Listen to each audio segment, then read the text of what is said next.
চলতি আইপিএল রানের জোয়ারে ভাসছে। প্রতি ম্যাচেই বোলারদের অসহায়ত্ব আর ব্যাটারদের বীরত্ব ফুটে উঠছে। এমনটি দেখে বোলারদের নিয়ে এবার মন্তব্য করেছেন সাবেক পাকিস্তানি পেসার ওয়াসিম আকরাম। তিনি মনে করছেন টাকার কাছে শেষ হচ্ছে আইপিএলের বোলাররা। 17তম আসরের আগে আইপিএলে এক ইনিংসে দলীয় সংগ্রহ ছিল 263 রান, যা 11 বছর আগে রয়্যাল চ্যালেঞ্জার্স বেঙ্গালুরু করেছিল। এবার এখনও অবধি 250 পেরিয়ে যে তিনটি ইনিংস খেলেছে হায়দ্রাবাদ, সেগুলো যথাক্রমে 287, 277 ও 266।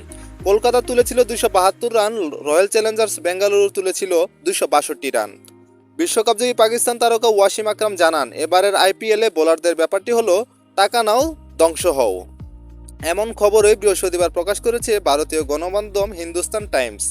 ওয়াসিম আকরাম বলেন, বোলারদের জন্য আমার মায়া হচ্ছে। যেভাবে বল করছে সীমানা ছাড়া হচ্ছে। পাওয়ার প্লেতে যেমন, পাওয়ার প্লের বাইরেও মার খাচ্ছে সমানে।